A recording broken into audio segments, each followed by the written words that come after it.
Bismillahirrahmanirrahim. Assalamualaikum warahmatullahi wabarakatuh. Today we will discuss about how to building information system for course in lesson 4.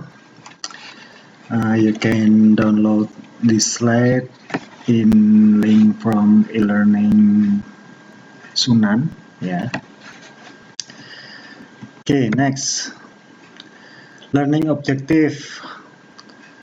Explain how building new system procedure organizational change. Jadi di sini tujuan pembelajaran untuk bisa menjelaskan bagaimana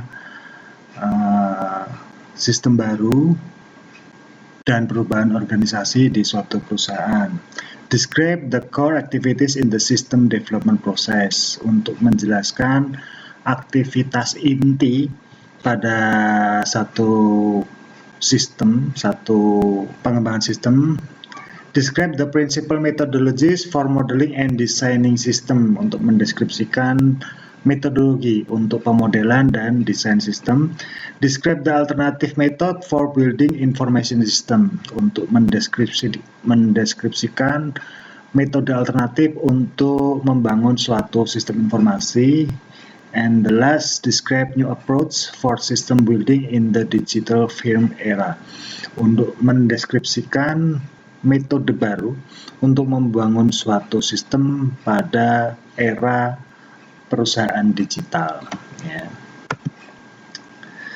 New system and business process put many gram on the money. Nah, di sini satu kasus perubahan sistem intinya, Masalah problem di sini inefficient manual process atau proses manual yang sudah tidak efisien.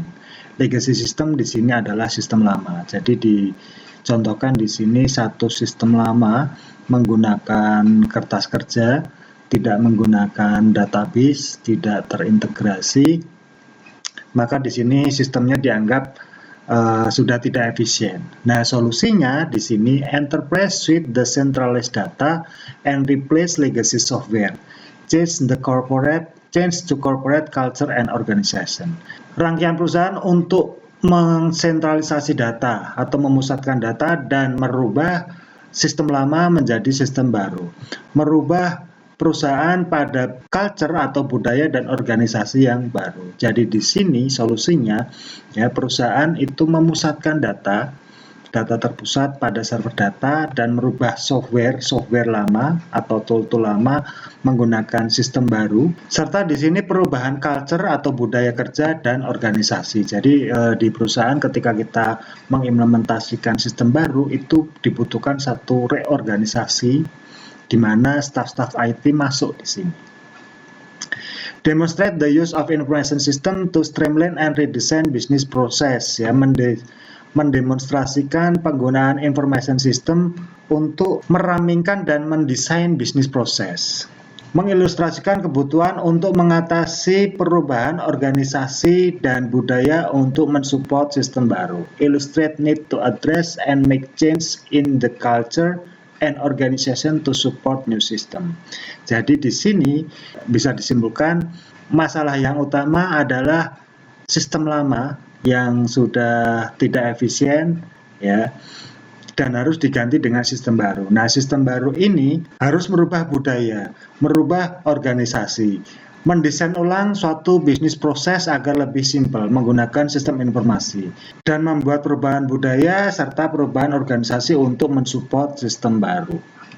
Next, system as plan organizational change. Di sini perubahan organisasi, structural organization change enabled by IT. Jadi organisasi perusahaan ini memungkinkan staf-staf organisasi IT masuk di sini.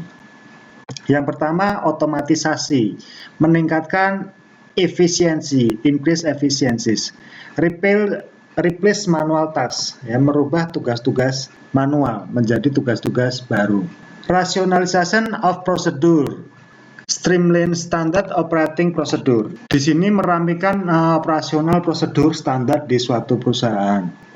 Often found in program for making continuous quality improvement. Jadi di sini sering ditemukan pada suatu program untuk meningkatkan kualitas yang saling berkelanjutan. Jadi di sini yang pertama, perubahan organisasi itu untuk otomatisasi atau peningkatan efisiensi. Yang kedua itu merubah tugas-tugas manual menjadi pekerjaan by system.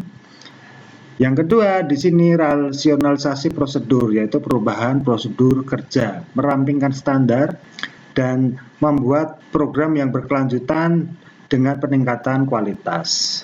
Nah, ini ada total quality management atau kualitas manajemen secara total, ya, Six Sigma. Next. Lanjutan, yang ketiga, bisnis proses redesign. Nah, di sini bisnis proses perusahaan didesain ulang. Di sini ada analisa, penyederhanaan, dan redesign bisnis proses. Analyze, simplify, and redesign bisnis proses. Menganalisa, menyederhanakan, dan mendesain ulang suatu bisnis proses. Reorganize workflow, ya, mendesain alur kinerja baru. Kombinasi step dan mengeliminasi repetition, menghilangkan pengulangan. Jadi di sini pada redesign proses bisnis itu yang pertama ada menganalisa sistem, penyederhanaan, mendesain ulang satu bisnis proses, mendesain ulang alur kinerja, mengkombinasikan step dan menghilangkan perulangan. Jadi tujuannya agar bisa lebih simpel di sini. Paradigma shift atau pergeseran paradigma, jadi rating nature of business, define new business model, change nature of organization. Jadi perubahan paradigma di sini menemukan satu bisnis model baru, merubah suatu budaya organisasi, dan harus berpikir ulang bagaimana bisnis itu berjalan. Next, organizational change, career risk and reward. Nah, di sini ada satu grafik. Organizational change, career risk and rewards. Kita bisa lihat di sini graf, ya, di sisi sini ada resiko, di sisi sini adalah kinerja. Di sini ada beberapa komponen, automation, rationalization, redesign, paradigma shift atau perubahan paradigma. Digambarkan di sini semakin rendah kinerja, semakin rendah resiko. Ya, rasionalisasi semakin rendah, maka dia semakin rendah resikonya. Cuman ketika ada perubahan paradigma, ya, semakin tinggi kinerja menggunakan sistem, maka di sini resikonya juga semakin tinggi. Ya. Perubahan organisasi itu membawa perubahan career risk and rewards di sini. Ya, next. Sistem as plan, organizational change. Nah, di sini ada business process management atau suatu perubahan sistem baru. Bagaimana kita mendesain suatu sistem informasi baru. Di sini menggunakan tool yang bervariatif. Terus metodologi untuk menganalisa, mendesain, mengoptimasi proses. Ya. Digunakan oleh perusahaan untuk memanage bisnis proses baru di suatu perusahaan. Use by firm to manage business and process redesign. Step-stepnya pada business process management, the first, identify process for change, mengidentifikasi perubahan proses. Yang kedua, analyze existing process, ya, menganalisa proses yang sedang berjalan atau yang sudah ada. Design the new process, mendesain satu proses baru di sini. Mengimplementasikan new process, mengimplementasikan satu proses baru.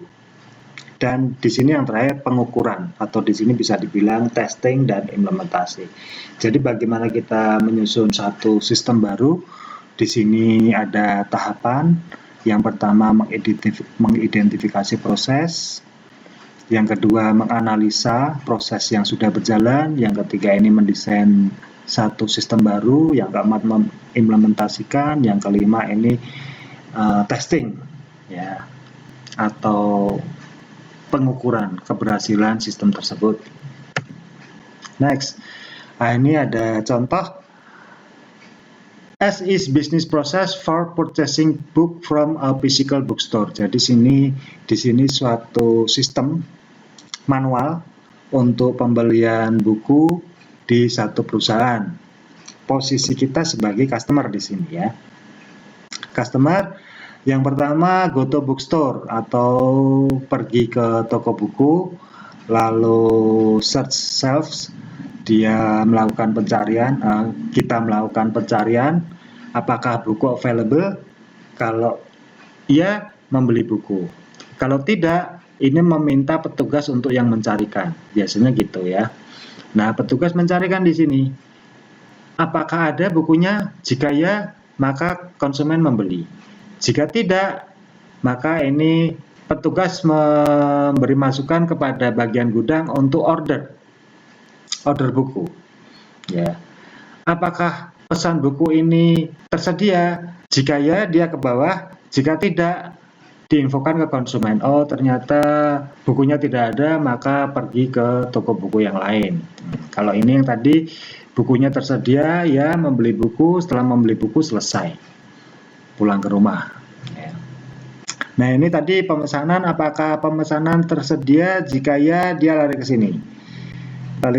Terus di sini proses pesan, menerima buku, menginfo ke customer kembali ke toko, lalu membeli buku dan selesai. Begitu panjang prosesnya. Ya. Ini sistem manual. Ketika kita membeli buku di Gramedia, misal datang terus cari ada buku atau tidak, misal ada kita beli, pulang, jika tidak meminta cek ke petugas, dicarikan, jika masih tidak ada, maka diinfo ke konsumen agar cari di toko buku lain. Jika proses pencarian ada, proses pesan menerima buku, diinfo ke customer kembali ke toko, pembelian, lalu selesai. Ya. Nah, hari ini contoh redesign sistem proses pembelian buku secara online. Secara online kita bisa searching katalog di sini. Apakah available? Jika ya, langsung order dan buku dikirim. Jika tidak, cari yang lain. Nah, sesimpel ini. Misal kita cari buku di Tokopedia atau di Bukalapak, kita searching di Tokopedia, ada bukunya enggak? Jika ada, tinggal pesan. Jika tidak, kita beralih ke Bukalapak. Bukalapak ada bukunya tidak? Jika tidak, pesan lagi. Misal pakai blibli.com. Ada, jika ada, pesan, bayar, dan buku dikirim. Simple ya. Inilah fungsi penggunaan sistem informasi. System explain organizational change various BPM tool used to. Variative Business Process Management Tool digunakan untuk mengidentifikasi dan mendokumentasikan proses yang berjalan. Ya, jadi proses yang berjalan itu kita dokumentasikan, kita identifikasi. Yang kedua, create model atau membuat model dan mengimprove proses, meningkatkan proses. Mengcapture dan enforce business rule for performing automating process. Di sini menegakkan aturan bisnis baru untuk proses otomatisasi sistem. Ya. Integrate existing system to support process improvement. Mengintegrasikan sistem yang ada untuk mensupport suatu peningkatan atau pengembangan suatu proses sistem baru. Memverifikasi bahwa new proses ini atau proses baru ini telah berjalan dengan baik atau meningkat di sini. Mengukur dampak pada suatu proses, perubahan proses, dan indikator kinerja pada suatu bisnis. Next, overview of system development. Nah, di sini pengembangan sistem. Aktivitasnya yang pertama analisa sistem atau sistem analyze, yang kedua sistem design, yang ketiga programming, yang keempat testing, yang kelima conversion, yang keenam production and maintenance. Nah, karena di sini adalah pengembangan sistem informasi manajemen atau pembuatan suatu sistem informasi manajemen. Nah, di sini ada 6 tahapan. Yang pertama adalah menganalisa kebutuhan sistem, yang kedua mendesain sistem, yang ketiga tahap implementasi, menerjemahkan desain sistem ini ke tahap bahasa pemrograman, yang keempat ini pengujian, yang kelima ini pemasangan, conversion itu pemasangan, jadi sistem baru itu dipasang di perusahaan. Yang keenam ini proses dan maintenance, ya, proses penggunaan sistem dan maintenance. Nah, ini SDLC, System Development Life Cycle. Di sini ada 6 tahap dari analisa sistem, desain sistem, programming, testing, conversion, maintenance. Jika masih ada kekurangan, dianalisa lagi, didesain ulang lagi, diperbaiki programmingnya, diuji coba lagi, diterapkan lagi, dan diproses lagi. Ya, gitu terus dia. Next. Sistem analisis. Nah, di sini tahap pertama ya menganalisa suatu masalah untuk dicarikan solusi pada sistem baru. Di sini tugas seorang analis itu menganalisa kebutuhan sistem, jadi sistem lamanya itu seperti apa, kekurangannya seperti apa, seperti tadi bookstore. Ini terlalu panjang prosesnya, bisa disederhanakan menjadi suatu sistem penjualan online. Nah, dicarikan solusi bagaimana nanti solusinya pada sistem baru sehingga kinerjanya bisa lebih efektif dan efisien. Ya. Include feasibility study. Apakah solusi ini layak dan merupakan investasi yang bagus? Jadi perubahan sistem ini merupakan satu investasi perusahaan. Nah, ini bisa meningkatkan kinerja atau enggak. Terus kebutuhan teknologi dan skillnya tercukupi atau enggak. Karena di sini sistem baru, otomatis tenaga kerjanya juga tenaga kerja baru. Ya, karena karyawan-karyawan lama yang terbiasa bekerja secara manual mungkin tidak paham dengan sistem baru yang terpasang di perusahaan. Next. Establishing information requirement. Jadi ini kebutuhan informasi untuk siapa informasinya, di mana, kapan, dan bagaimana. Define objective of new modified system. Tentukan tujuan dari sistem baru. Tentukan tujuan dari sistem baru atau modifikasi sistem yang didesain.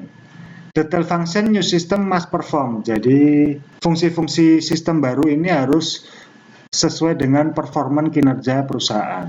Ya. Faulty requirement analysis atau analisis kebutuhan yang salah ini menyebabkan sistem ini error dan biaya pengembangan yang tinggi karena harus maintenance, harus manggil programmer dan seterusnya. Desain sistem. Nah, ini kalau mahasiswa IT, desain sistem ini menggunakan beberapa tool ya. Jadi tidak hanya mendesain menggunakan kata-kata, tapi ada softwarenya, ada toolnya. Nah, salah satu contoh itu ada contact diagram, data flow diagram, terus ada UML, Unified Modeling Language. Anda saya kenalkan nanti yang simpel dulu, contact diagram, data flow diagram. Ya. Ini untuk desain sistem. Describe system specification that will deliver function identified during system analysis. Jadi di sini mendeskripsikan spesifikasi sistem baru. Ya. Should address all managerial, organizational, and technology component of system solution. Jadi harus mengcover kebutuhan manajerial, organisasi, dan teknologi. Di sini sebagai suatu solusi sistem. Nah, di sini pengguna sistem. Jadi di sini adalah informasi untuk user mengenai requirement system. Terus yang kedua, user must have sufficient control over design process. Ya, user harus mempunyai hak akses atau sistem kontrol untuk meyakinkan sistem ini sudah sesuai dengan prioritas dan informasi yang dibutuhkan. Insufficient user involvement in design effort is major cause of system failure. Nah, di sini keterlibatan user yang tidak sesuai dengan tugasnya menyebabkan banyak terjadi error pada suatu sistem. Ya, ini adalah aturan user. User harus paham requirement-nya. Jadi dia bekerja pada bidang apa, sistem yang dipegang itu apa. Terus yang kedua ini user harus mempunyai hak akses yang berbeda-beda. Siapa yang mempunyai hak akses penuh atau admin, siapa yang hanya pengguna. Nah, di sini yang ketiga ini harus sesuai dengan login-nya. Jika tidak sesuai dengan login dan tugasnya, maka dikhawatirkan sistem ini akan terjadi error. Ya. Nah, ini tabel desain spesifikasi, ada input sistem, ada output sistem, ada user interface atau tampilan atau form, ada database yang digunakan, database-nya menggunakan apa, terus jumlah karyawan berapa, produknya berapa ribu, berapa juta item. Terus ada proses di sini. Nah, ini ada manual prosedur atau standar kerja perusahaan pengguna sistem. Terus ada kontrol ini audit, ya, audit sistem yang mengontrol input, yang mengontrol output, dan mengontrol prosedur atau kinerja perusahaan. Terus ada security ini adalah security system, karena kita bicara sistem informasi, bagaimana sistem ini aman dan tidak bisa dihack dari para hacker luar. Ya. Ini menggunakan tool software, firewall, dan lain-lain, enkripsi, dekripsi sistem, dan seterusnya. Terus dokumentasi ini function perusahaan, sistem standar operasional prosedur perusahaan, sesuai dengan sistem atau tidak. Terus konversi ini penerapan. Jadi sistem baru yang akan dipasang itu ada beberapa metode penerapan. Apakah langsung cut off, yang lama dihilangkan pakai yang baru, apakah berjalan secara bebarengan, paralel, apakah diimplementasikan secara bertahap, dan seterusnya. Training ini digunakan untuk para pengguna sistem atau user. Jadi ketika kita mengimplementasikan sistem baru, itu dibutuhkan training untuk para user pengguna sistem agar tidak terjadi error di sini. Terus organizational change itu perubahan organisasi, perubahan struktur, perubahan tugas, perubahan kinerja. SDM ini sumber daya manusia, ya. Overview of system development. Nah, ini yang saya bilang tadi, programming, bagaimana mengimplementasikan suatu analisa dan desain dari sistem baru dan diimplementasikan ke dalam bahasa pemrograman. Nah, ini bahasa pemrograman ini sekarang macam-macam. Banyak. Yang lagi in itu bahasa pemrograman Java. Yang lagi in juga bahasa pemrograman Python. Ya, Java itu bisa dibagi menjadi 3. Java untuk web, Java untuk desktop, dan Java untuk Android.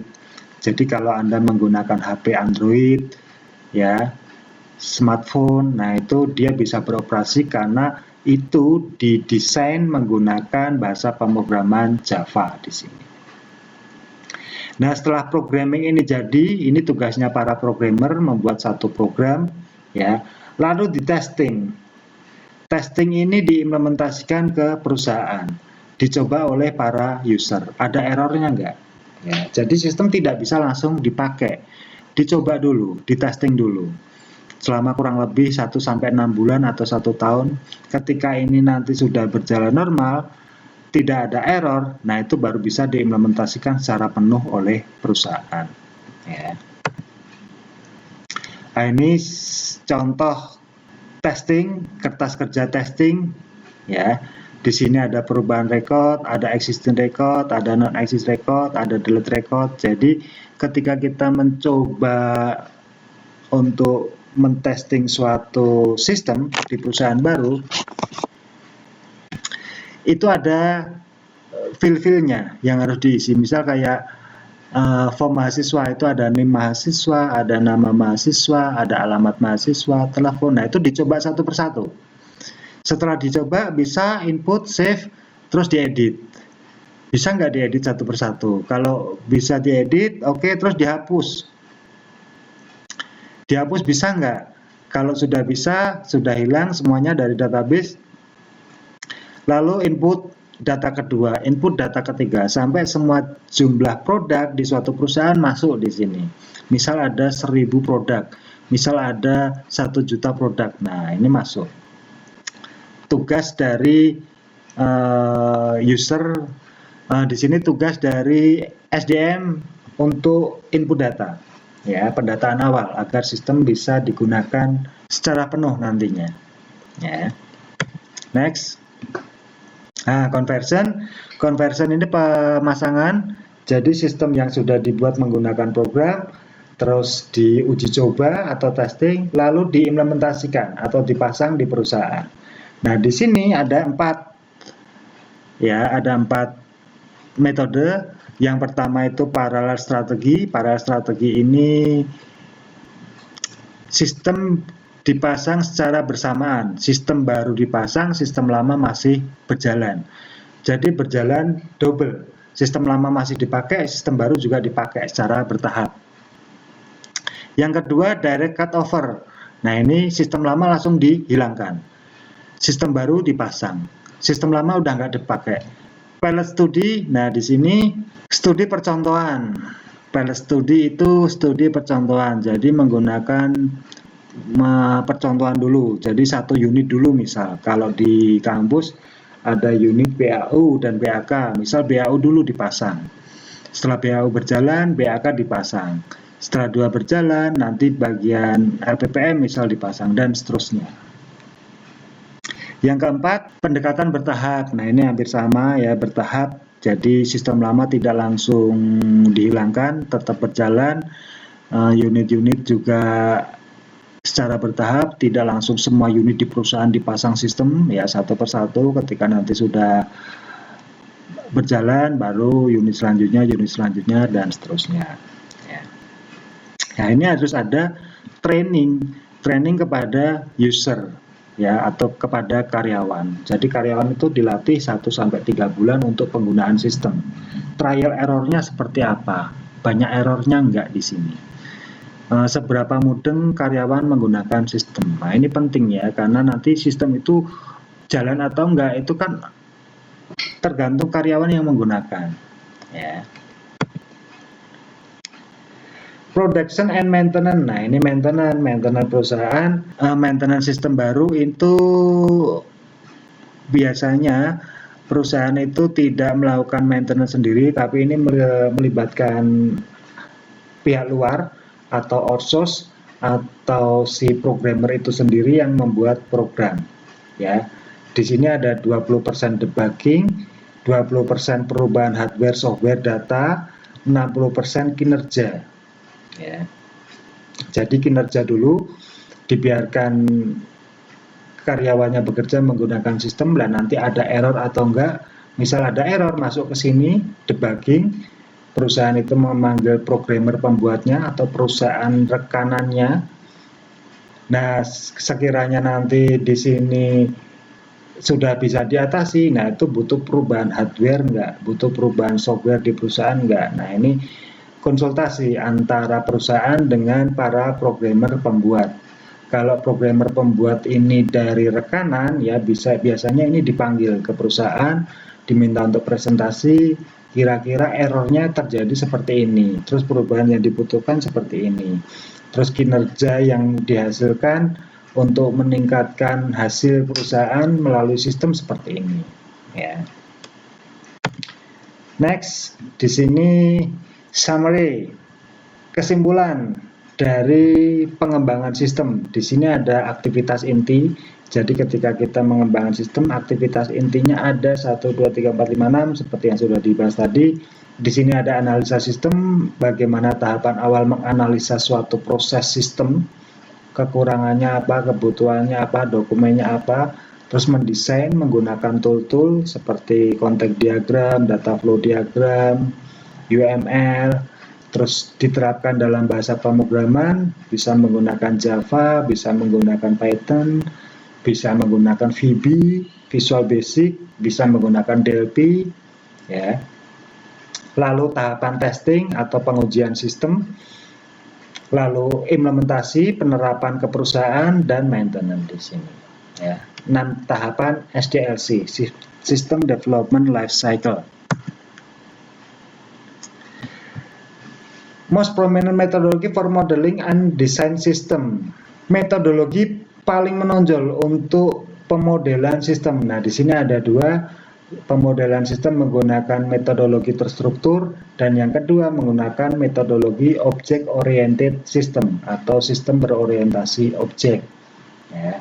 Di sini ada struktur metodologi, struktur, proses oriented, dan spirit data from process. Nah, struktur ini adalah tekniknya step by step, ya, terstruktur.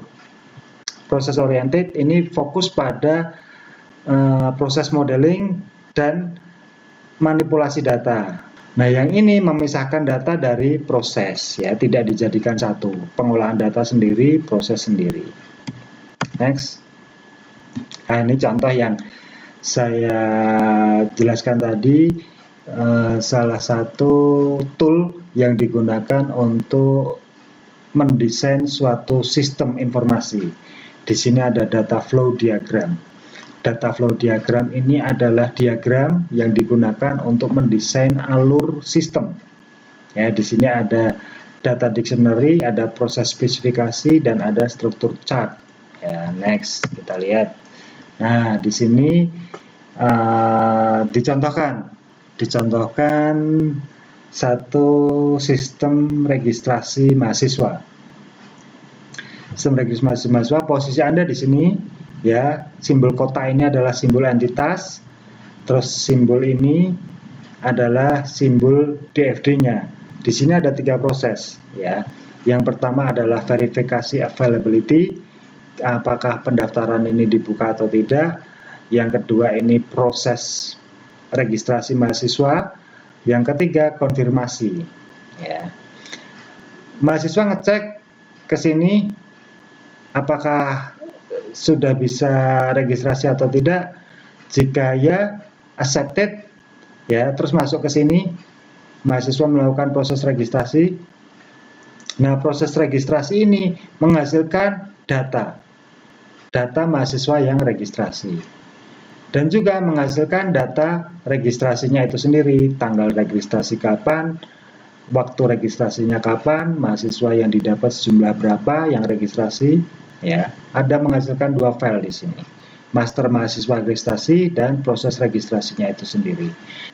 Nah, setelah itu sistem masuk ke sini atau konfirmasi.